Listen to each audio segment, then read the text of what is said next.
the Akshamlar. So last week we started with the first question in the power of now. The first real question is, what is enlightenment?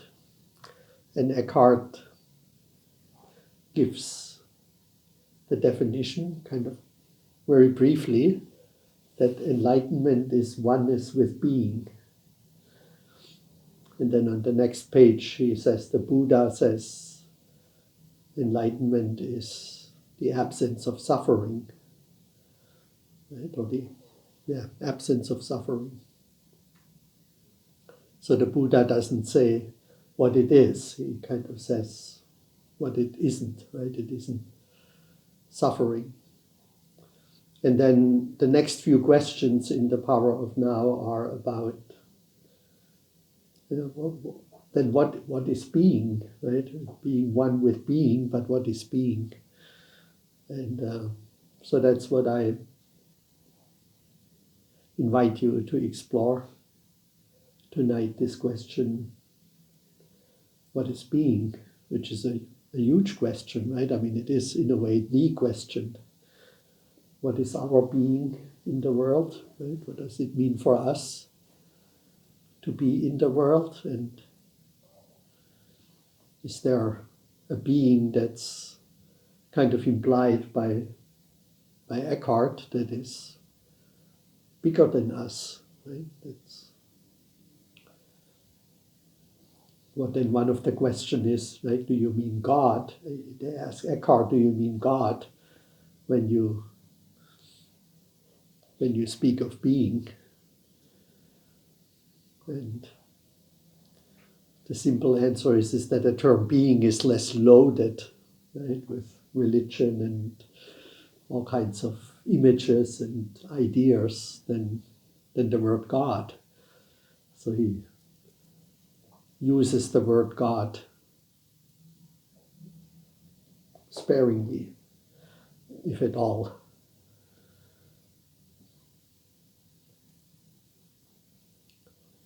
I once asked him why he writes in the power of now that nothing matters but everything is honored.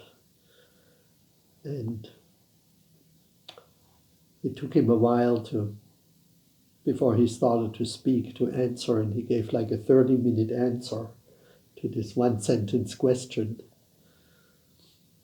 And in the end he couldn't help to say that what is honored is what's created by the Creator, or by a God. But he felt very uncomfortable, and unfortunately I lost the recording of his answer in the fire. It's quite interesting.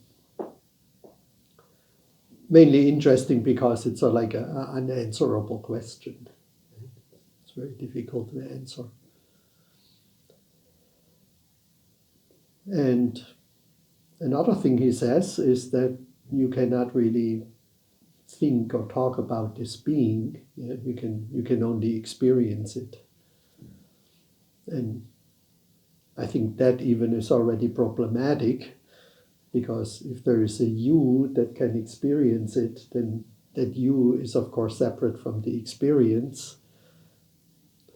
And if being is everything, right, it's not separate from anything. And the only way to unstuck that is through our meditation, right, where we at least expose ourselves to the possibility that the subject and the object can sort of like merge into one, that there is no more duality between the experience and the experiencer. Right? As long as there is a I feel, or I experience, or I am enlightened, or I am one with being, right? There's always still a I and a being, right? So we're still in duality. I was about to say, I thought a lot about this being thing, and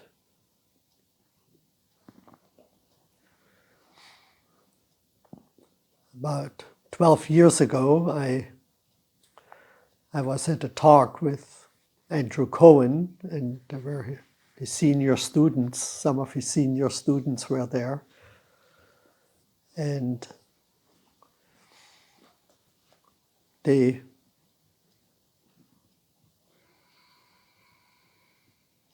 discovered something that deeply resonated with me, which was the idea of becoming. Right? That there's being, and there's like a next step of realization of becoming. But the becoming not out of wanting, right, or desire or attachment or anything, but the becoming out of being. Right? So like from stillness, what will become when we manifest from a place of stillness? Right? And they talk about an authentic self. And as I felt into that, I had sort of like this vision of a glass window through which light shines. And then years later, when I came to Istanbul, one of my team members made this stained glass window for me. It's handmade. It's a little modified right now, so let me remove these modifications.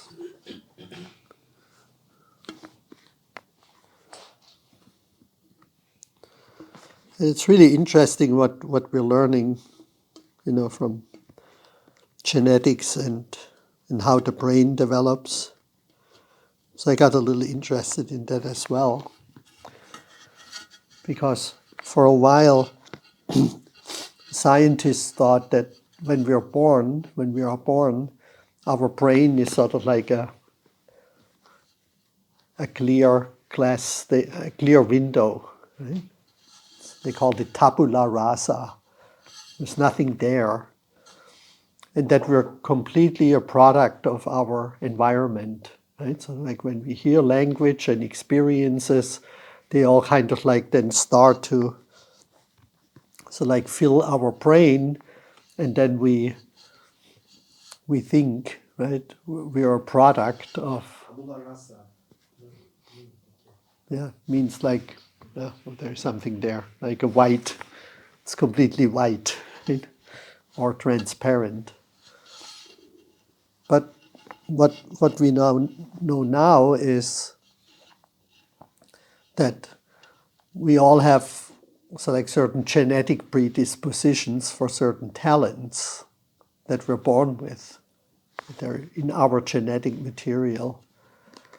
That explains why some people are better at chess and other people are better at music and other people are better at dancing and other people are better at mathematics and other people, we all have innate talents.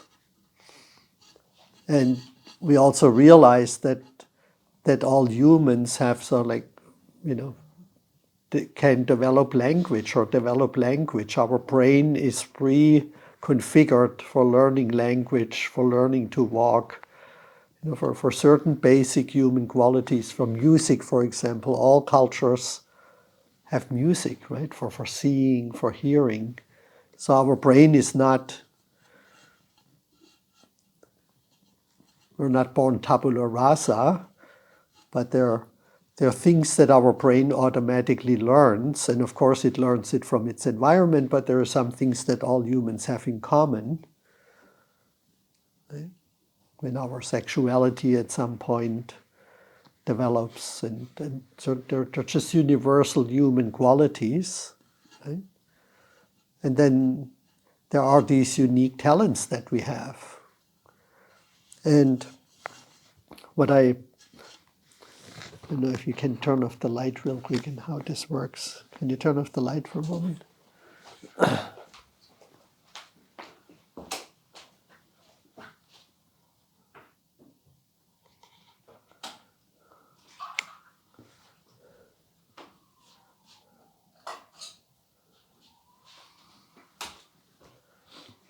don't know how this will look from your end. It is that there is that there is a life force, which here is light, right? There's a life force that shines through our unique being, our unique self, or our authentic self is probably the word I like better. It probably looks pretty good, right, from the other side. Yeah. It looks. And I think this is as close as I can imagine or feel into what my being is or what being is. Right? So you can turn on the light again. It's a combination of what I like to call the life force or the co-creative impulse. Because in my feeling, in my intuition or understanding, life only exists in co-creation with something else. Like I often say, as we now know, subatomic particles co-create atoms. Right? And there are resonances, so it's not just the random that everything co-creates with everything, ultimately, sure, but there are like strings in musical instruments. Some strings resonate with other. Right? Why are there the harmonics in music, for example? Right? Why do certain frequencies resonate with each other and others don't? They create dissonance, and some create resonance. Right? That is, I don't think this is understood, but we know that there are resonances in the universe. And so our body is a product of a life force, like the light, right? That keeps the resonances going, that keeps the atoms together, keeps the molecules together, right? That they resonate. And then the molecules create eventually cells. I mean, super complicated. And they create organs. And here is our body that's just kept alive by what? Right? What is this plant kept alive by? And it's a co-creative life force that keeps these resonances going. And then we humans, we resonate with some humans and we don't resonate with some humans. Right? So after we're born, we obviously naturally resonate with our mother, or at least with a caregiver. And then as we grow up, we resonate with more and more people as we allow this life force to manifest through us, right? Which means to have these natural abilities that we have as humans for connection, right? It's totally our natural state is to be connected with others, our ability to connect with others. Right? And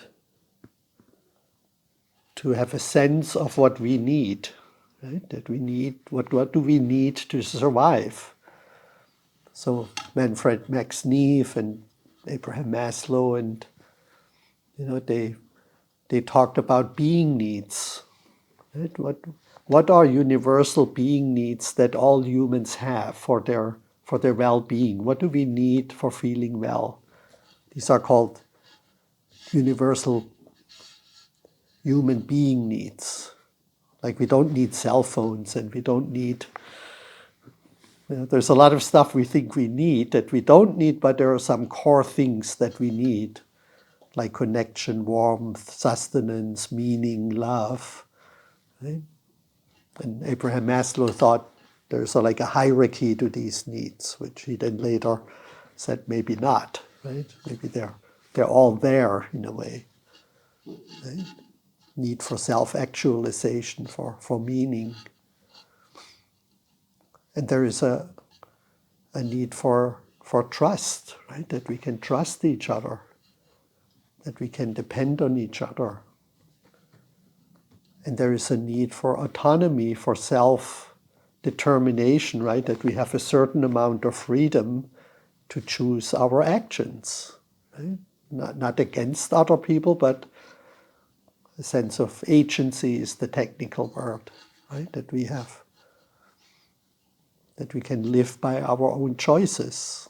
And people fight. A lot of people are willing to die. Right now in Ukraine, people are willing to die for their freedom to live in what they perceive as a free country, right? Or what they gotten to know as a free country. And of course, healthy humans can have healthy love relationships and a healthy sexuality. Without sexuality, we wouldn't be here, right? That's an essential thing for sustaining the human race, is that we are sexual beings having a human experience, or being spiritual beings having a human experience. And that's animated through the life force. So being for me then is not just like to be here now, right? And be one with the life force, which is partly true, right? You want to allow the life to be in touch with the life force and feel this force that animates your body and animates you. But furthermore, at least that's my take on it, right? This is that you want to get what they call your ego, your separate sense of self, or your false sense of self, out of the way, so that your authentic self, right, which would be here, this glass-stained window, can fully express itself. Because when we do that, that's when we feel most alive. Right? And so many people say, I'm not happy with my life. Right? Why wouldn't you want to be happy? Why wouldn't you be happy with your life? Right? Just being alive in itself is already a gift. And the reason why so many people are not happy with their life is they're either cut off from the life force, right? They're not at all at this like just being alive in itself, but also because as we grow up, right, there are parts that we're not allowed to develop or to express. So this is how most people's souls, I call this the soul, the unique human soul, looks. Right? There are certain, let's see how this looks with the light. Just turn it around. How does that, do you see these black patches? Right? So I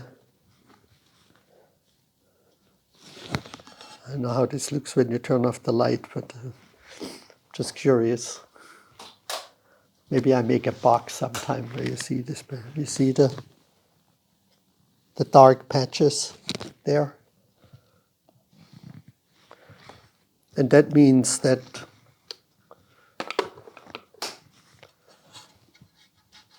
it's obvious, right? The life force cannot shine through that. You're blocking parts of your authentic self. I'm not talking about the ego, right? The shame or pride-based, kind of like driven personality, but we feel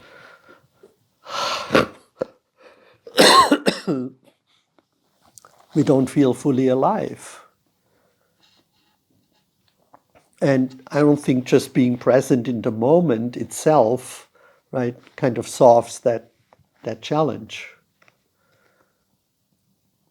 But what solves that challenge is to become aware of these parts that developed not based on our authentic self, right?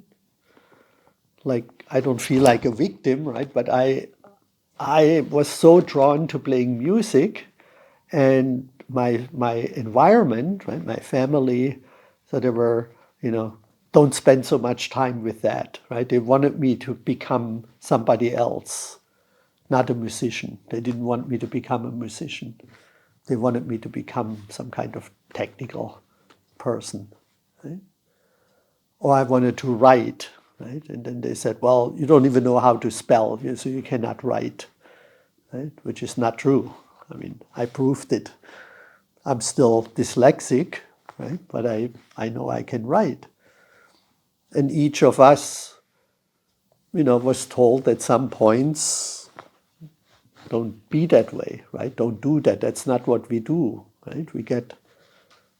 Everyone, I have that too, right? Everyone has these patches where we couldn't really become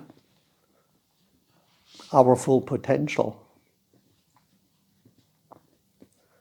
And that's why I think being, right, the first point is, yes, Eckhart is right, to go into the now so that we can connect more with the life force. But then the task is to become, to basically slowly make these patches smaller and eventually to remove them. Right? And to say, I'm not living my purpose. I stopped being a technician and I became more of a musician, and I worked in the music field. I became more and more alive, right? Life, all of a sudden, it didn't feel like work. It was all fun. It was what I would do anyway, right? Like more play. Like my friend Mark Johnson has this book, Life is Play.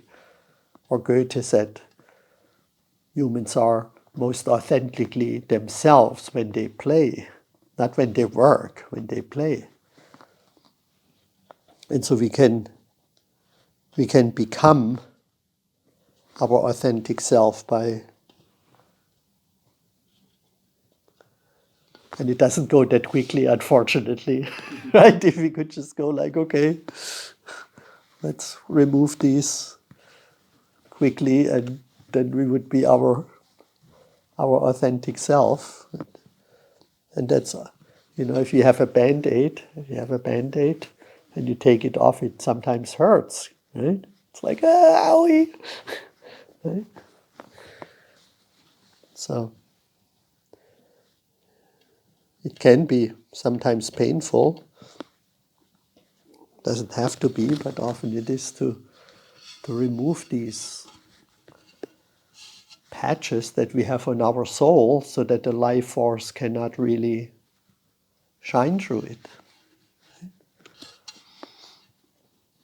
And this is, of course, a very simple metaphor, because we know about neuroplasticity, right, in our brains, and we know about the nervous system, and we know about consciousness development, that we're not just like that there's one level of consciousness, but there's multiple levels of consciousness. Which why I was so grateful then to discover Ken Wilber, who very well understands this, but also understands not only the patches, but that this also has potentials to, to become bigger, and more light can shine through, and we can resonate with more and more in the world. Okay? If you live in a small community, in a small village, where partly I grew up in a little village, right, with 300 people, and the people rarely left the village. There was everything there that they needed. And so their world was relatively small. And pretty much what they knew about other parts of the world or Europe was the men who were in the war, right, who were in Russia, who were in France. Otherwise, they they hardly ever got out of their little village. So what they resonated with was relatively small, right? And so as we expand in consciousness, we embrace more and more of the world.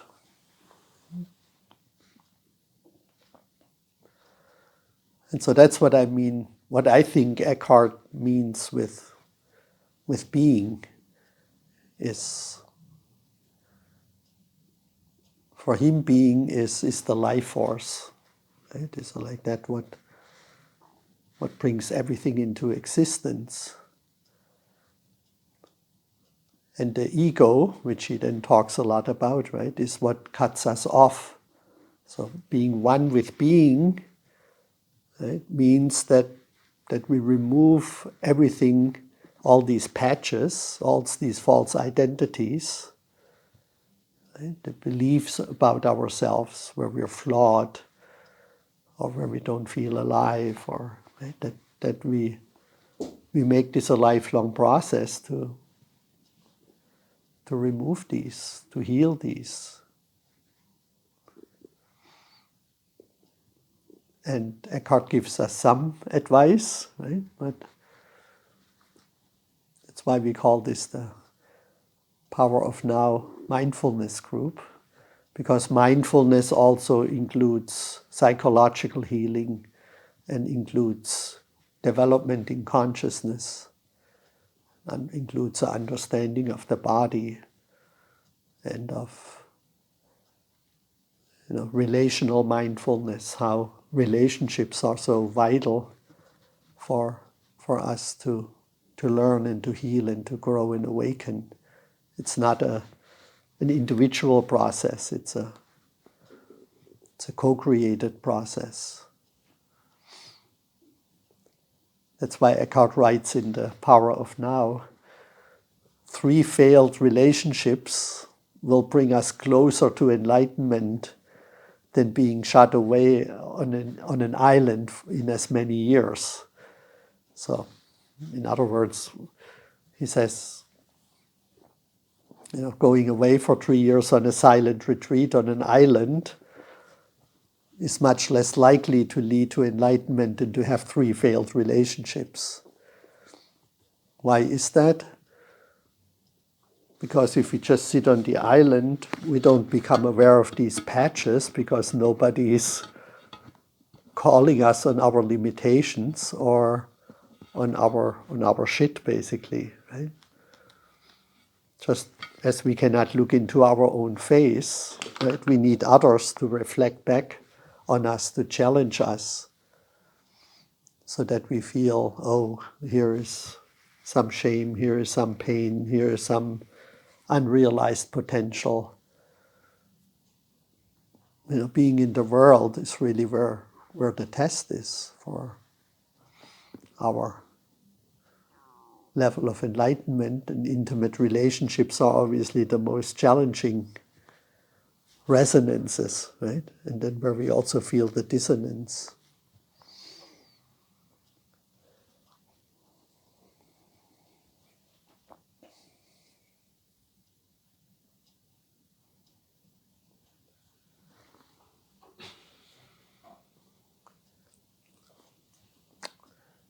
So that's my task, my take on being, which for me is becoming, right? To say it again. And becoming is always interbecoming. Right? It's very hard to become on your own without reflection from others, without co-creation with others.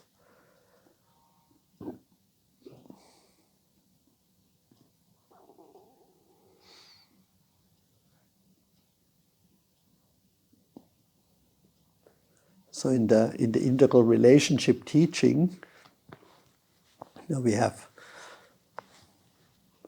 I don't know how this all came together, but there's obviously in relating with other people codependence, right? That's where you're basically taking advantage of the blind spots of other people without seeing your own blind spots. Right? And then there is dependence, where people can depend on each other, which is often a little bit, you have your blind spots here and I have my blind spots in another place, and we somehow compensate our blind spots, right? So you have certain capacities that I don't have, and I have capacities you don't have, and somehow we make that work, right? We can depend on each other. And then there's independence, where people have this illusion that they're actually independent. And this movie, Into the Wild, is such a good example, where he has a connection trauma from his childhood. Right? He doesn't have an ability to make deep, authentic connections, form deep, authentic connections with others, and he thinks that he will find liberation, right? Free himself from this connection wound that he has by going into the wild on his own and just to live, by himself. And tragically, he perishes. And the last thing he writes into his diary or into a book is, "Happiness is only real when shared," which I think is very profound. Right? But on the other side, some people who are in dependent or codependent relationships, they first need to develop a level of agency, of independence. Right? Because being totally dependent on other people is also not healthy. And so from dependence we move to independence, and then to interdependence, which is a little bit more healthy, where we can again co-create with other people, but we're not losing ourselves in the co-creation.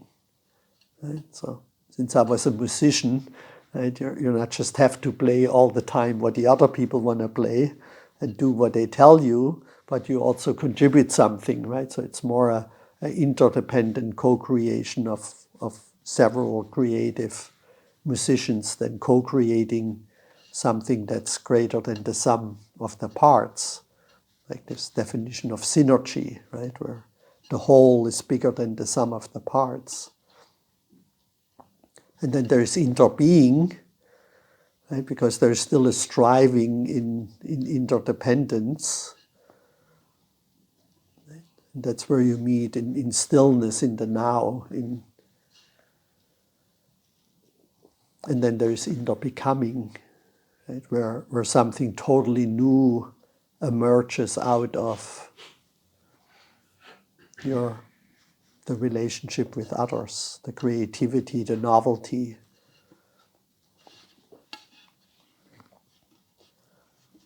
And more of these patches need to be removed as you advance.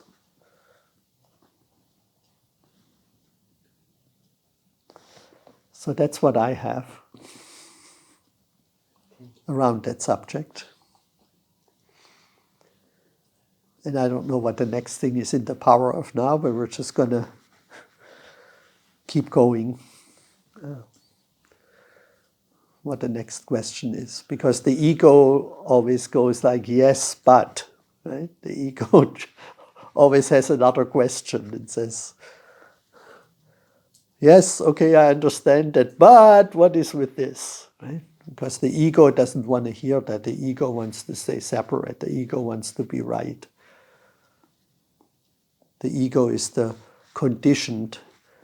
A lot of people, they rather suffer than to become free, because the suffering has become so familiar, and the unfamiliar is scary.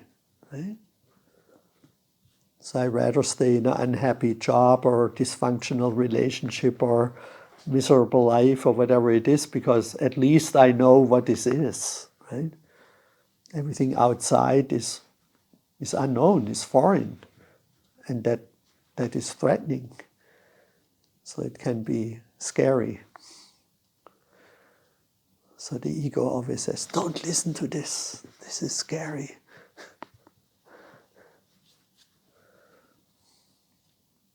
Don't go there.